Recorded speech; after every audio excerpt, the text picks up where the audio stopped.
him. And I thought, since I'm rereading Dune, maybe we should just talk about it.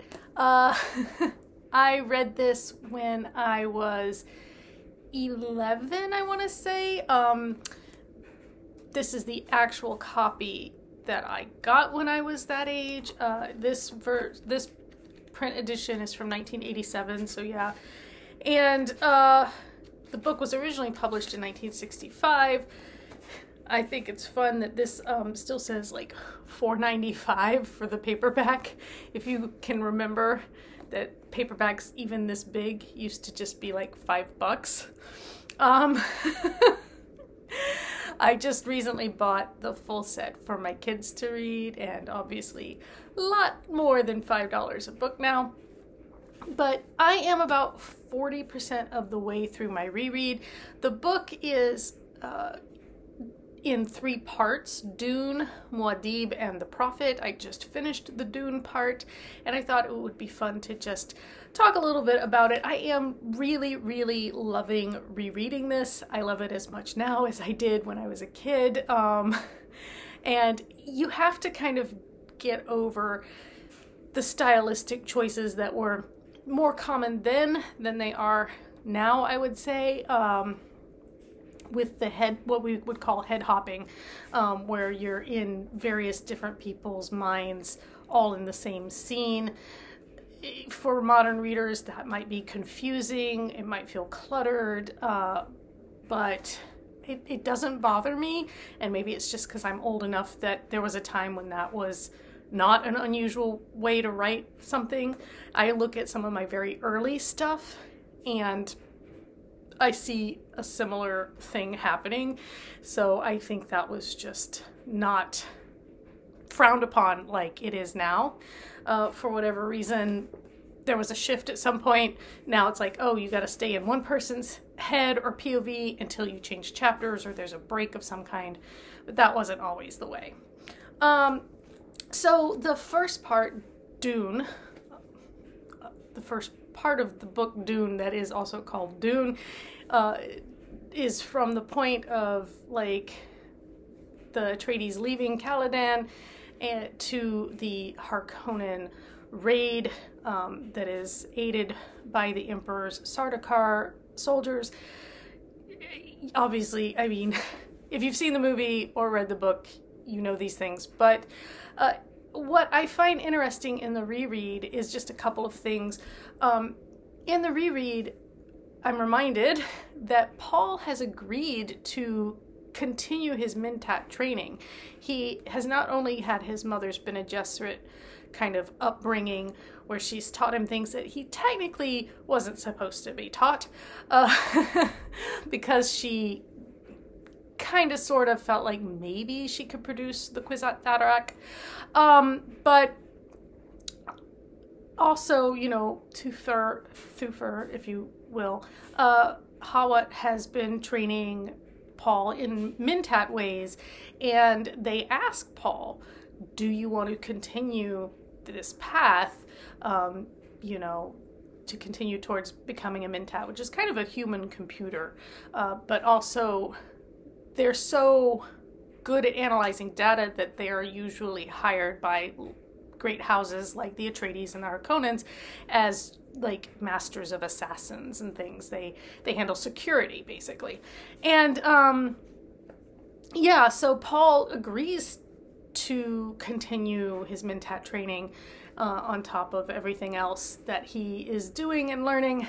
And so that just kind of gets ignored, I think, in both film versions, to my recollection, but it makes a lot of sense when you get to the end of the first part of the book and Paul is struggling to find his feelings. He's like, why can't I grieve for my father? He feels like his mind racing, analyzing all this data and stuff, but he can't get to like his feelings. And you know, it's clearly that Mentat training that's like, right now survival is really important, and that's taking, you know, up all of your capacity.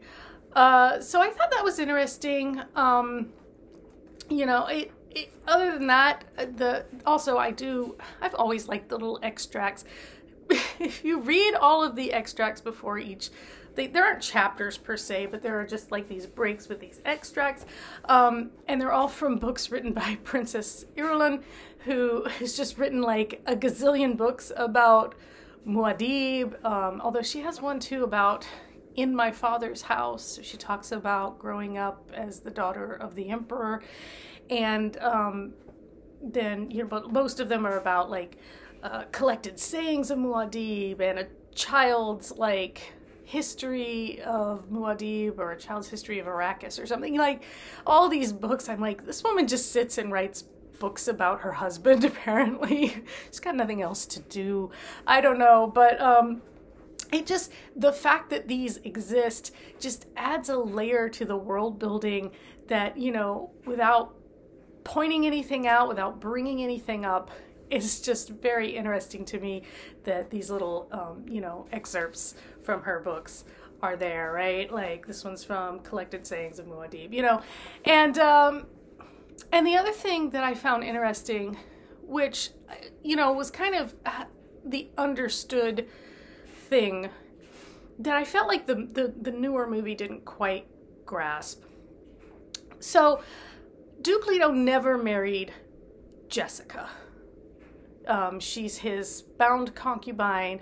Paul is his heir designate because he doesn't have any legitimate heirs. He only has Paul because he has been faithful to Jessica, but he never marries her because there's this idea that for as long as the Duke is not married, there's a chance for alliances with other houses, you know, things like that. And that's kind of where we end up when Paul marries Princess Irulan. You know, he has Chani as his mistress / concubine, but, you know, he makes this alliance, this political alliance. And as I recall in the book, Chani understands it. She knows that Paul loves her, that this is, you know, something he has to do for other reasons. And I think in the new movie, like, Chani just being mad all the time, it really kind of detracted from, I mean, I understood the reasons, I understood the sensibilities going into those choices, but it just felt, it just felt kind of one note to me as opposed to like a deeper understanding kind of thing that kind of bothered me.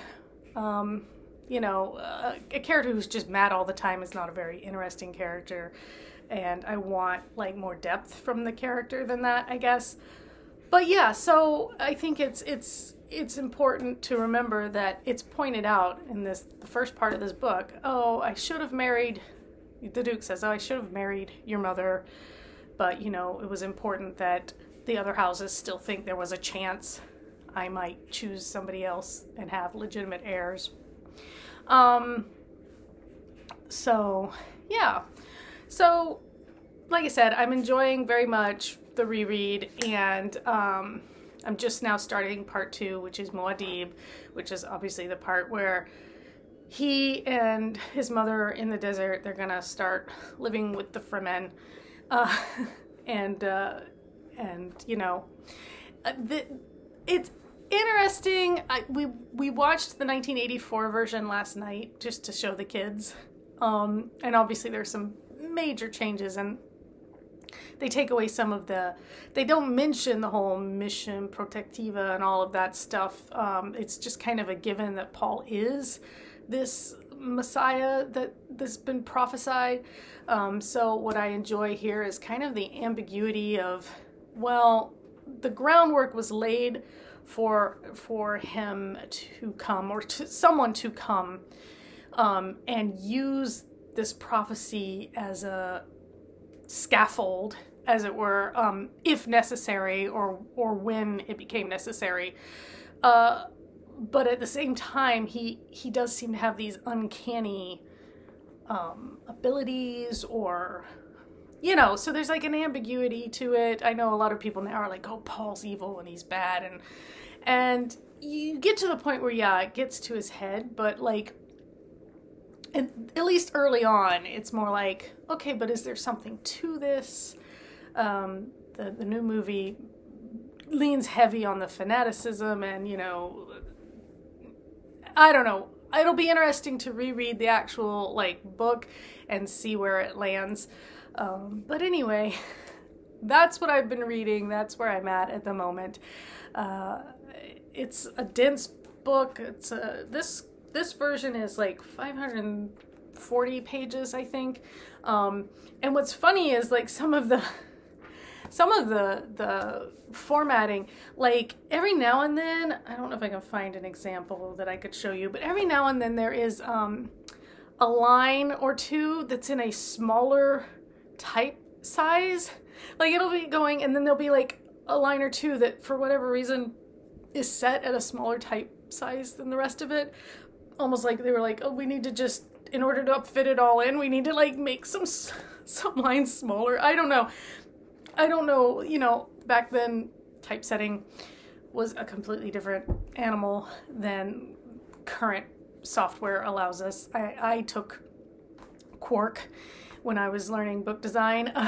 Nobody uses that anymore, I'm pretty sure. So yeah, it's kind of funny.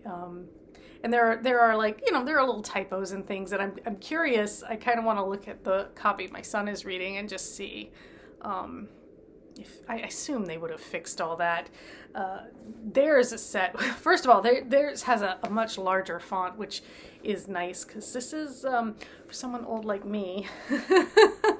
I have, you know, the progressive lenses where I can see far out of the top and close out of the bottom. Right now I'm wearing my contacts and one of them is for distance and one of them is for close up.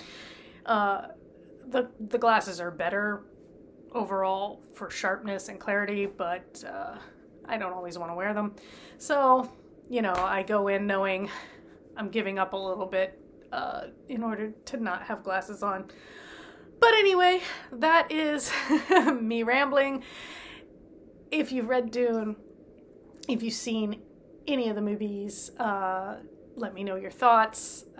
And in the meantime, I'm going to keep reading. I'll let you know when I get to the end of part 2 and we can talk about whatever happens there. And until next time, take care.